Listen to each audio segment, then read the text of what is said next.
Graça e paz, irmãos. Amém. Vamos abrir as nossas Bíblias no capítulo 37 do livro de Gênesis. Gênesis 37. A partir do versículo 15, está escrito assim: E um homem encontrou a José, que andava errante pelo campo, e lhe perguntou: Que procuras? Respondeu: Procuro meus irmãos, dize-me, onde apacentam eles o rebanho? Disse-lhe o homem: Foram-se daqui, pois ouvi-os dizer: Vamos a Dotã. Então seguiu José atrás dos irmãos e os achou em Dotã. De longe o viram e, antes que chegasse, conspiraram contra ele para o matar. E dizia um ao outro: Vem lá o tal sonhador.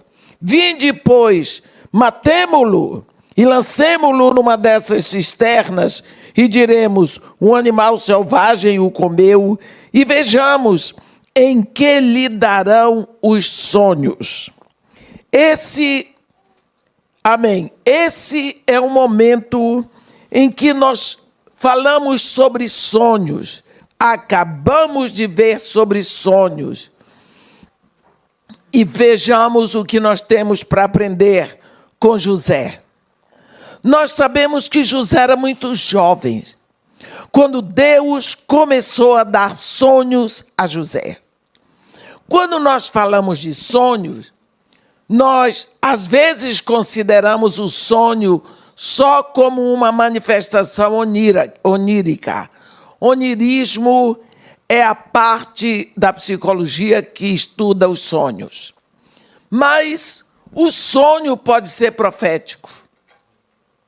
E quando o sonho é profético, nós sabemos que ele se firma. Você não esquece um sonho quando ele é profético. E quantas vezes nós não sabemos o mistério do sonho? O sonho nunca acontece quando você está acordado e nem quando você está dormindo. Ele se realiza quando você está quase dormindo ou quando você está quase acordado, num estado que nós chamamos de estado crepuscular da mente, entre o sono e a vigília, ou entre a vigília e o sono. Na maioria das vezes, você não termina o sonho, porque ou você sucumbe no sono, ou você acorda. E às vezes você se aborrece com o despertar do relógio, ou com alguém que lhe chamou, você diz: o sonho estava tão bom. Eu estava vendo o terceiro número do bilhete da loteria. Eu estava botando a mão no dinheiro. E você foi lá e me chamou. Por quê? Porque o barulho já aconteceu antes, até que você acorda. Então, isso daí é o sonho, uma manifestação onírica. Mas o sonho, como parte do ministério profético, porque no ministério profético tem o sonho, tem êxtase, tem visão aberta, tem visão fechada. Tem. Isso faz parte do ministério profético. E Deus dá sonhos para as pessoas. No caso aqui de José, Deus deu sonhos a ele. O grande problema que começou para José é que ele compartilhou seus sonhos, não é, com a sua família. Quando ele sonhou aos 17 anos que ele reinaria, que toda a sua família se curvaria a ele errou em compartilhar. Quando você tem sonhos, você tem que saber aonde, com quem e por que abrir a boca. A Bíblia diz muito sobre o modo como usamos a nossa língua. Nós é que não prestamos atenção. Olhe bem, pelas tuas palavras serás salvo. pelas tuas palavras serás condenado. A vida e a morte estão no poder da língua. Guarda a tua língua dentro da boca, evitarás dano para a tua alma. Língua é um problema. Você tem um sonho, você deseja alguma coisa para o seu futuro, vividamente, é o centro da sua vontade. Você quer aquilo, você deseja, você trabalha para aquilo, mas você tem que tomar muito cuidado para quem você abre a boca, com quem você compartilha aquilo. Porque com quem você compartilha pode ser uma pessoa que vai ser mordida por um vírus chamado inveja. E a inveja, ela não é bíblica, mas ela existe, ela é uma carnalidade. E quando a inveja ataca, a inveja é um gigante assassino. Ele deseja matar a pessoa. Foi o que aconteceu com José. José abriu a boca para os seus irmãos. E aí as coisas começaram a ficar difíceis para ele. Mas isso aí não parou. A princípio, o sonho gera muito entusiasmo. Muito entusiasmo, mas pouca sabedoria. Você começa no seu sonho, você começa com tudo e você não tem sabedoria. Você vai soltando as farpas, você está cheio de vigor, você quer porque quer. Isso aconteceu comigo quando eu tinha o sonho. O meu sonho era ganhar toda uma favela para Jesus Cristo. Eu não tinha a menor maturidade. Eu fui contando o sonho para todo mundo. Eu fui me encalacrando cada vez mais. E era um sonho de fazer um trabalho na favela. Um sonho que eu acho que ninguém tem. Mas criaram raiva porque eu tinha. Me encalacrei todinha. Estou lá até hoje, feliz da vida. Não abri nenhuma igreja, nenhuma denominação, mas estou feliz, era o meu sonho. O sonho de ganhar toda a favela para Jesus continua. Eu continuo. E desse eu não vou desistir. Muito entusiasmo. Eu ia para lá às 3:30 da manhã e descia a favela dizendo só a palavra de Deus em voz alta. Tinha gente que ia atrás de mim de revólver e ia macumbeiro na frente jogando sangue de galinha.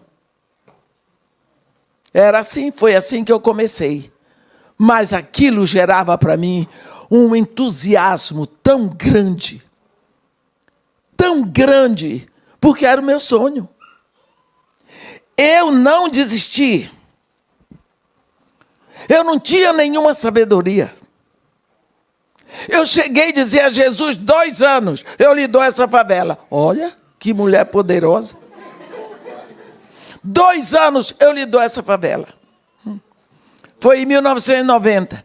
2002, acabou o último centro de macumba, 12 anos depois. 2004, o Morro saiu da lista das favelas violentas. 2008, recebeu a primeira UPP. Fizeram o censo lá, descobriram que o Morro Dona Marta, 83% da população é evangélica.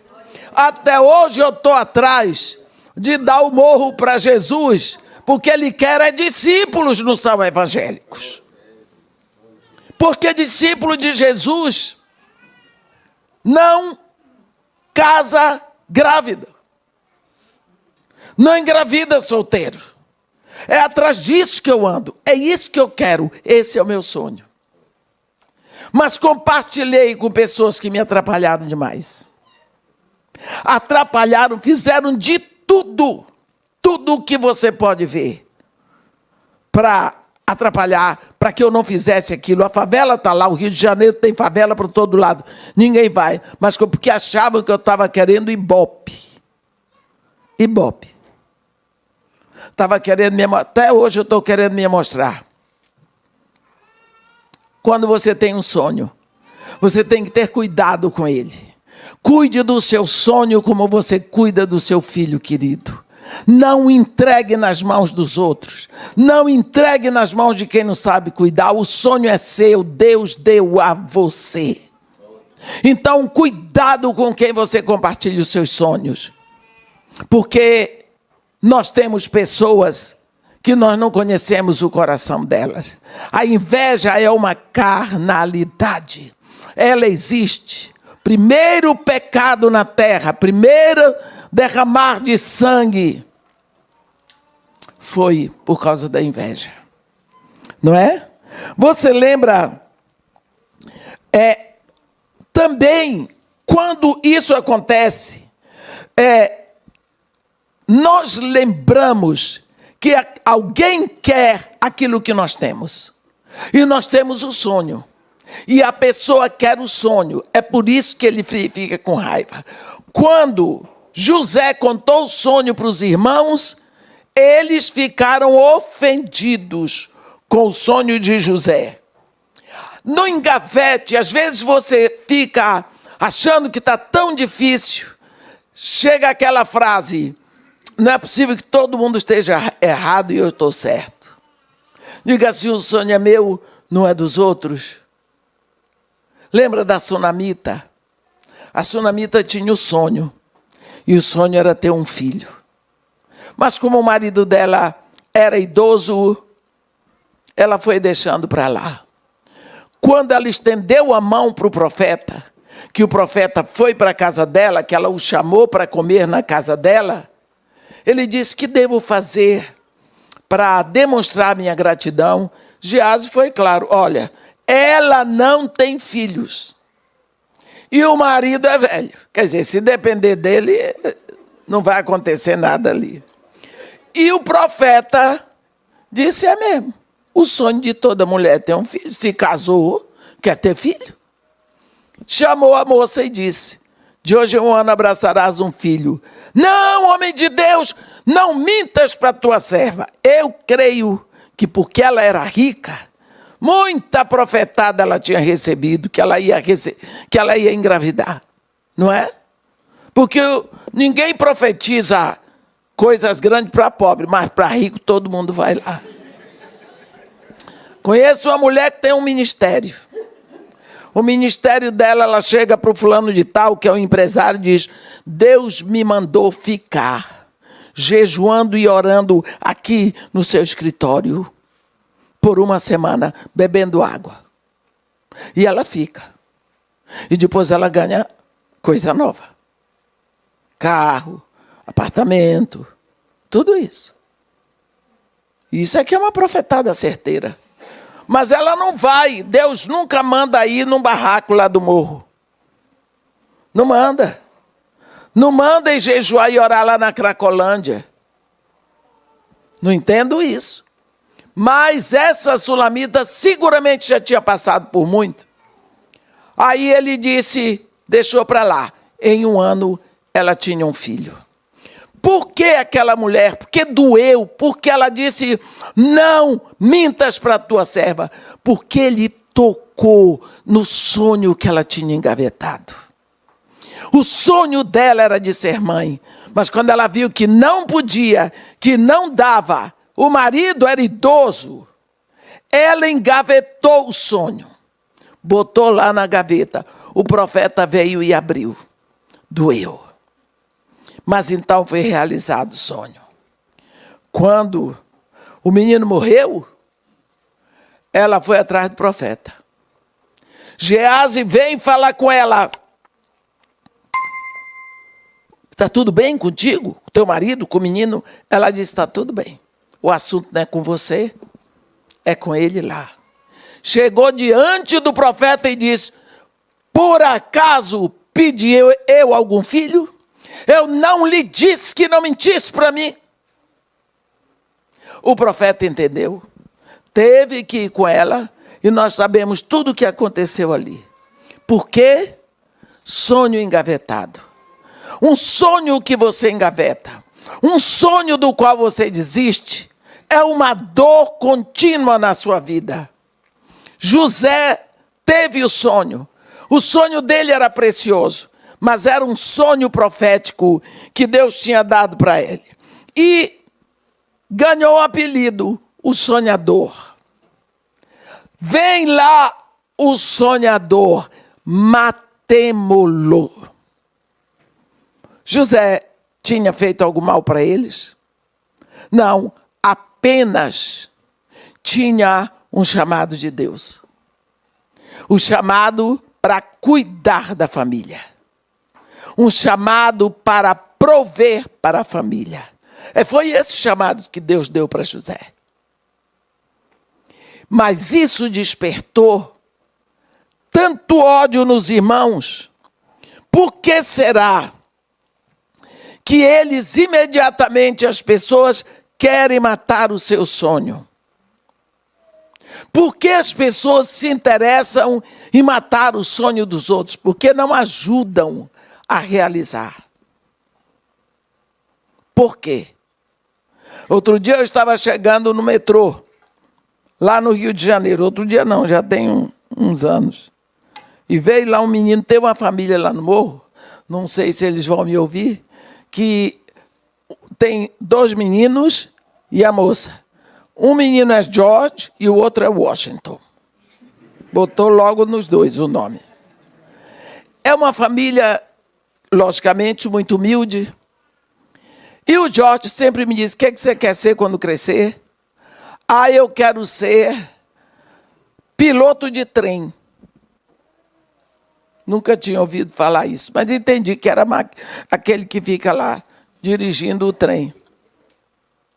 Ele me dizia sempre isso, era o que ele queria ser. Estou lá eu sentada, esperando o metrô que ia para passar em Copacabana. Lá vem aquele menino enorme de alto, magro, me deu um abraço forte, e disse: oi, tia. Ô, tia, que saudade que a senhora está fazendo aqui. Eu disse: eu estou esperando o metrô para ir. Ele disse para mim: vem cá comigo. Me levou numa salinha e disse: o próximo quem vai pilotar sou eu. Ele é maquinista do metrô. Ele trabalha ali no metrô.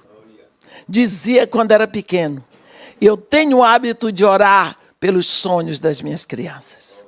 Porque eles sonham alto. Às vezes nós pensamos que criança pobre só sonha em ser bandido, em ser ladrão. Ninguém sonha com isso. Ninguém quer isso. Menino pobre gosta de coisa boa. Menino pobre gosta de chocolate. Menino pobre gosta de tênis bonito. Menino pobre gosta de chapéu de marca. Menino pobre gosta de comer bolo, de tomar refrigerante. Eles gostam de tudo que uma criança rica gosta. Nós é que delimitamos. Até aqui você vai, para lá não vai. O meu filho pode sonhar em ser médico, mas você não pode. Isso não é para o seu bico. Nós continuamos com aquela visão do passado, de que a minha filha é criada para ser professora, a filha da cozinheira é para ser lavadeira. Nós limitamos. O sonho, ele é de Deus. O sonho traz vida, o sonho ensina você a lutar, o sonho leva você a esperar, a ter a esperança. Não existe fé sem esperança, meus irmãos. Nós falamos muito de fé, mas nós não falamos de esperança. E a fé é certeza do que você espera. Nunca abra mão do sonho de quando você é pequeno. Nunca abra mão. Eu tinha 11 anos quando eu sonhei. Um sonho que eu não queria. Eu estava sentada, parece que eu estava deitada na minha cama, mas minha cama estava na praia. E tinha uma batida de água, um vento e um homem todo vestido de uma roupa que o vento levava o pedaço. E ele dizia: tu és minha. e tu vais crescer. Te enviarei a muitas nações, e com a palavra que vou botar na tua boca, muitos me conhecerão e virão a mim. Quando eu acordei do sonho, eu não disse vá de retro porque eu não sabia. Eu pensei, vou ser missionária. Era tudo que eu não queria. Porque eu via lá em Santarém, chegarem aqueles missionários pobres de Maré de Si. Vinham aqueles padres que tinham aquela barba, os capuchinhos. E eles bebiam o leite ali, até hoje eu não como nada. Nada do leite. Porque eles bebiam leite e a nata balançava aqui no bigode. Desculpem. E chegava muito missionário doente. Então, para mim, ser missionário era ser pobre, viver no meio dos africanos e no meio dos índios. Era tudo que eu não queria na vida. Eu não queria ser pobre.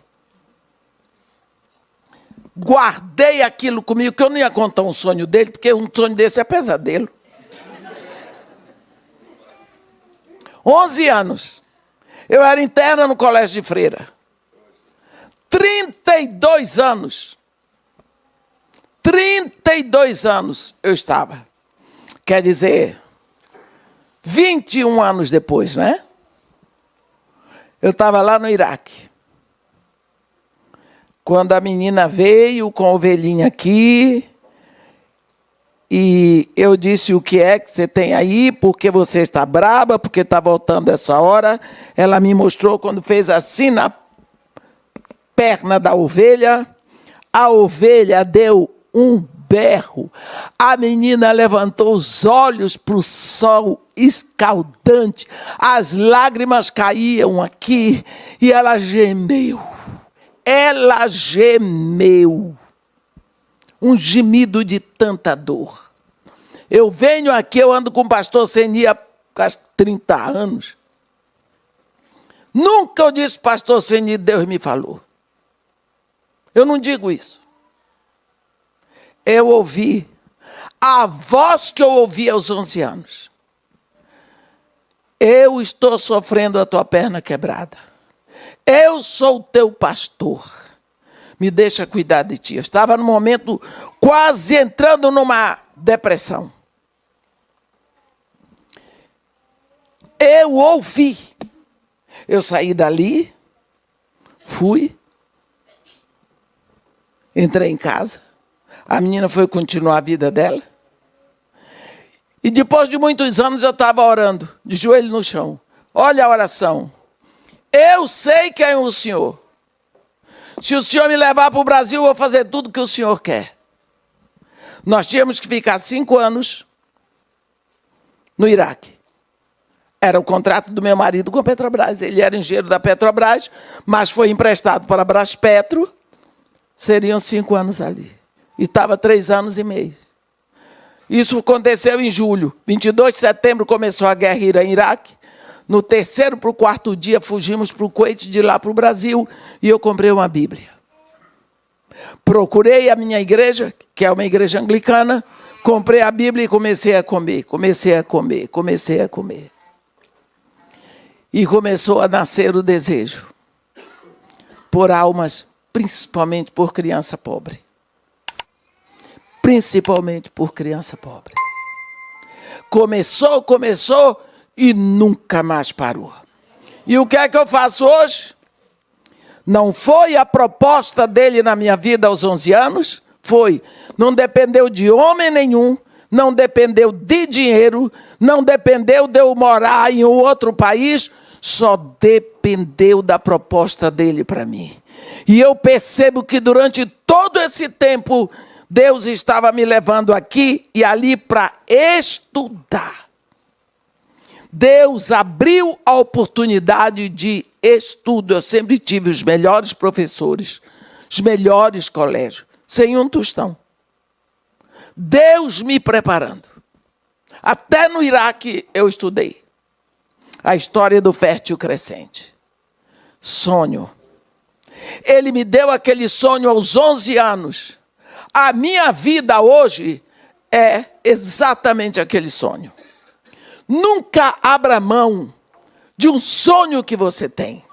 Leve diante de Deus, se é legítimo, se não é pecaminoso. Ore, busque de Deus, mas não entregue, não compartilhe com pessoas que podem ter inveja de você. Não seja ingênuo. Olha, nós precisamos ver que o sonho, ele pode atrair ataque. Mas o ataque vem pelo respeito. As pessoas olham para você de modo diferente, e por isso elas têm inveja e por isso elas atacam. Se você não estivesse prestando para nada, ninguém teria inveja de você. Mas, infelizmente, não é apenas a admiração que vem. Vem o ataque. A pessoa não consegue ver o seu crescimento. Cuidado com os seus sonhos. 5 vezes nós vemos na história de José, e o Senhor estava com José. E se Deus é por mim, quem será contra mim? Se foi Deus que lhe deu o sonho, Ele quer fazer algo aqui na terra através de você. Quantas vezes Deus já está esperando por você, meu irmão? Eu estou esperando em Deus. Deus já está esperando por você. Porque Ele, quando lhe dá o sonho, Ele se coloca pronto para suprir toda a sua necessidade. Porque Deus não supre a vaidade. Ele supre a necessidade. Quantas vezes nós temos medo? Se você tem medo, é porque o seu Deus é muito pequeno, se é que ele existe. Com certeza o seu Deus é um ídolo. Ele tem as pernas de pau. Ele não tem vida, ou ele esqueceu de você. Agora, que o seu sonho não seja um sonho que implica em orgulho, em glória para você, mas que traga satisfação, crescimento. Isso tudo é muito bom. E às vezes você acha, é muito difícil. Quem sou eu? É muita areia para o meu caminhão. Não é assim que a gente diz? A pessoa que sonha, ela tem que ser ousada. Ela tem que ir buscar. Ela não pode desistir. Principalmente nós, filhos de Deus, precisamos saber que Deus está sempre ao nosso lado como um poderoso guerreiro. Se Ele nos deu vida, lá no ventre da nossa mãe, Ele nos enxertou com dons. Profecia, serviço, ensino, exortação, dar ou contribuir, presidir e misericórdia. Ele nos recheia de dons para vivermos aqui na terra. No dia em que você se entregou a Jesus, Ele lhe deu o Espírito Santo que começou a trabalhar em cima desses dons que você já trouxe do berço. O Espírito Santo começa a trabalhar com dons espirituais ali dentro. Você só precisa ter a disposição de agradar a Deus. Que o seu sonho seja agradar a Deus. Então você pode ir na frente trabalhar. Mas você quer ganhar dinheiro? Quero. Ganhar dinheiro é pecado? Não. O amor ao dinheiro é a raiz de todos os males. Não é o dinheiro em si. É o amor ao dinheiro. Eu conheço pobre que tem amor a dinheiro. Conheço pobre que tem amor a dinheiro. Eu estava uma vez na feira, lá em Copacabana, na Ronald de Carvalho. Tinha um senhor que era cego. Ele estava sempre sacudindo e com a bengala dele lá, ceguinho. Óculos escuros. Um dia, depois de muitos anos, esse homem, que já era ficha dali da feira, de pedir esmola, dia de quinta-feira, uma senhora, é sempre uma mulher. Mulher entra nas horas. Ei! Mas esse não é o seu Genaro? O que é isso, meu Deus? Chamou outro. Seu Genaro, dono de uma rede de farmácias, num bairro da Zona Norte. O homem correu, o homem enxergava tudo. Ele saiu correndo, as moedinhas pararam para todo canto. E o povo pega, e já tinha gente gritando, pega ladrão. E não era. Ele era rico. Mas ele gostava de pedir esmola. Para não gastar o dinheiro que ele já tinha. Amor ao dinheiro é raiz de todos os males. Ganhe dinheiro. Fique rico, trabalhe mais, produza, mas que o seu coração não esteja ali. A Bíblia diz: se as tuas riquezas prosperam, não ponhas nela o coração. Não esteja o seu coração firme ali, no sentido de que o dinheiro é minha proteção, é o meu amparo, é minha alegria, é o meu Senhor. Não. Mas não desista do seu sonho de trabalhar para ter uma velhice farta. Não é? Uma velhice farta. Quando nós vemos a história de José, nós vemos quantos anos se passaram. Ele vai vendido pelos irmãos, 17 anos. Os ismaelitas o vendem para Potifar no mercado do Cairo, no Hanel Halili. De lá ele vai preso. Na prisão, ele se torna o líder lá dentro, se torna ajudante do carcereiro, e ele era encarcerado. Tem aqueles 2 sonhos que ele interpreta.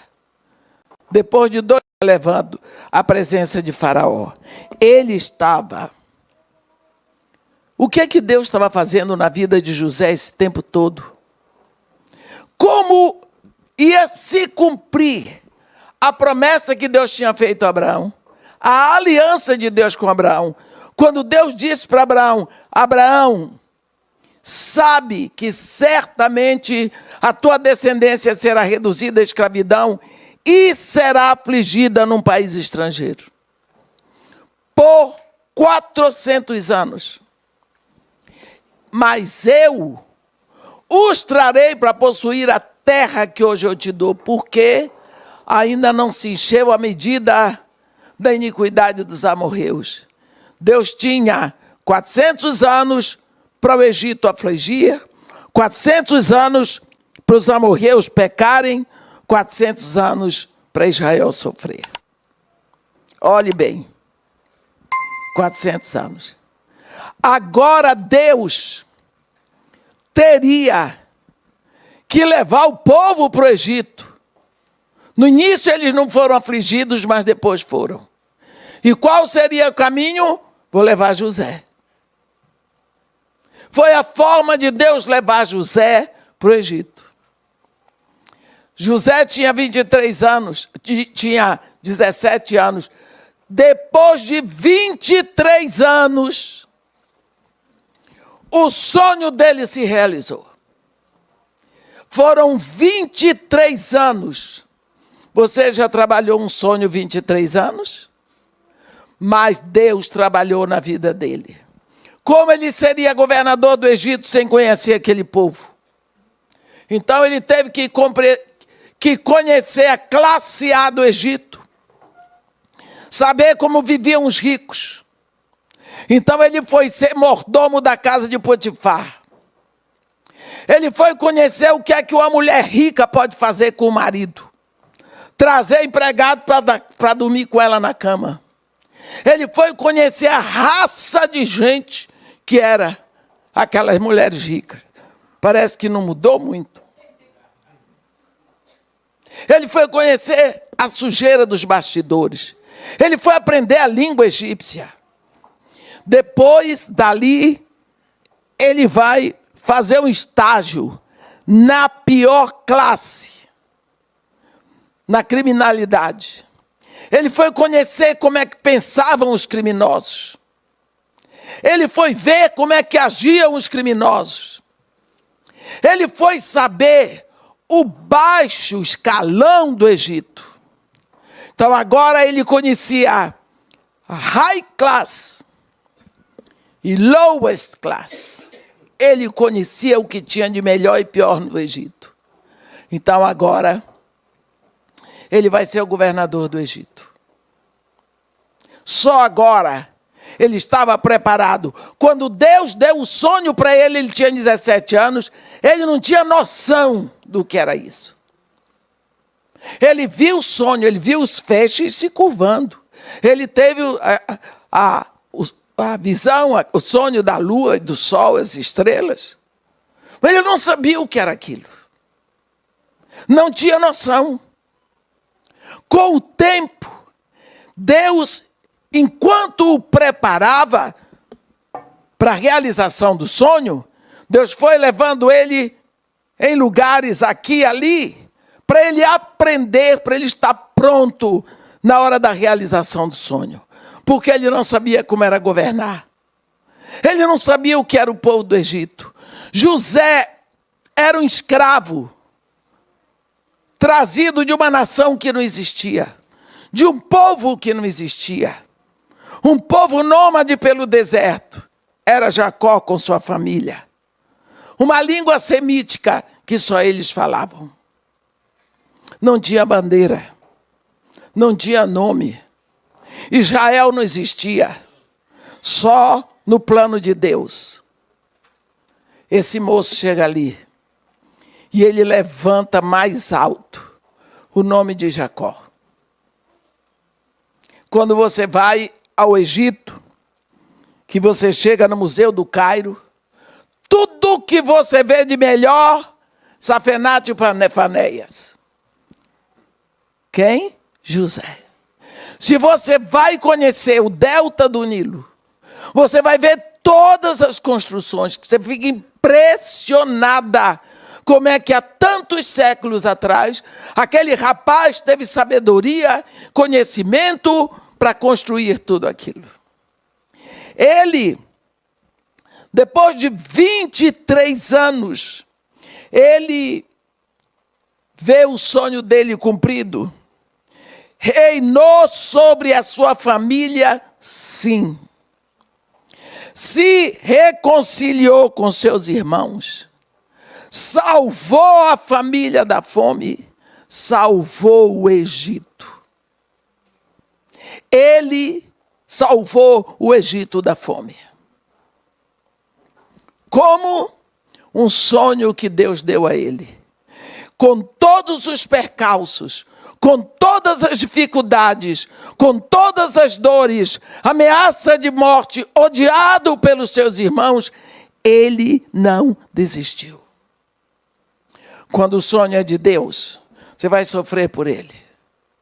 Você vai sofrer por ele. As coisas que Deus nos dá, não significa que elas vão ser fáceis. Lembra quando Josué estava nas campinas de Jericó? E Deus diz para ele, Josué, eu entreguei nas tuas mãos a Jericó, ao seu rei e aos seus valentes. Deus disse, entreguei. E agora, como é que ele ia tomar? Se a cidade estava fortemente murada, não é? Joséfos diz que as muralhas de uma cidade daquela eram largas assim, que dava para passar 2 carruagens em cima. E tinha que ser muito larga para ninguém furar. A cidade totalmente, hermeticamente murada, por causa dos filhos de Israel.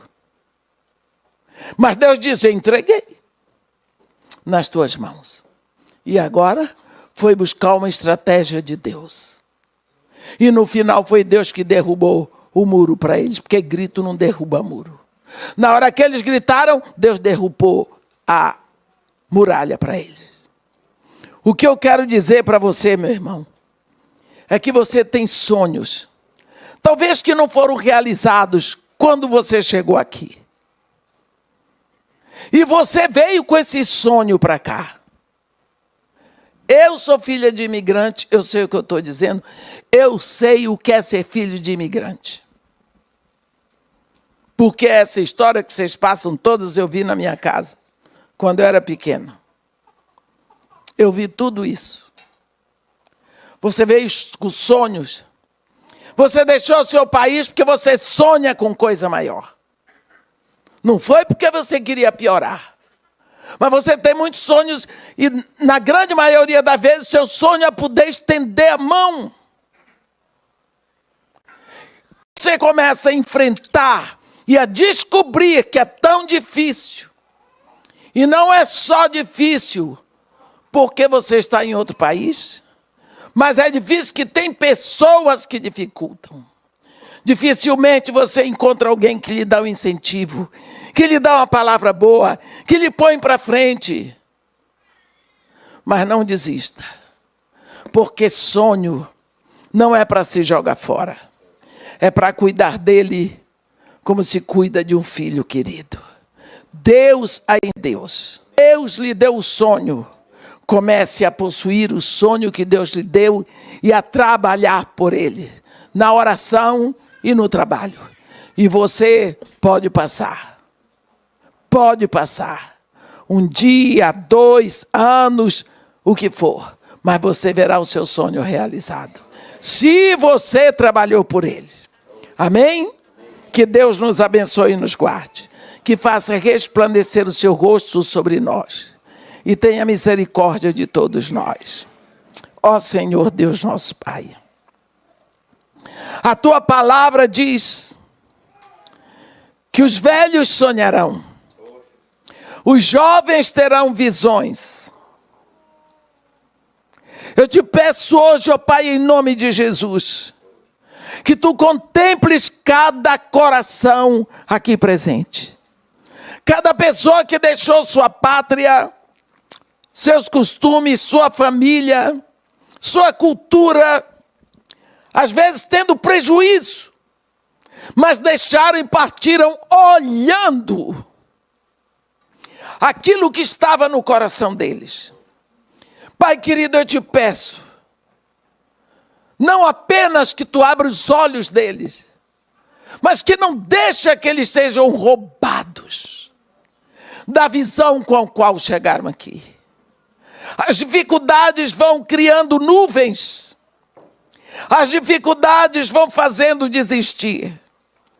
E quantas vezes eles se sentem frustrados, porque o sonho foi embora, porque eles têm que se conformar com menos. Pai querido, nós pedimos em nome de Jesus, aviva no coração deles o sonho, aviva no coração deles o desejo, e faz com que eles sonhem com força, e te busquem de todo o coração, para que o sonho que um dia eles tiverem se torne realidade, e eles possam te servir com alegria. Nós te agradecemos por isso, em nome de Jesus. Amém.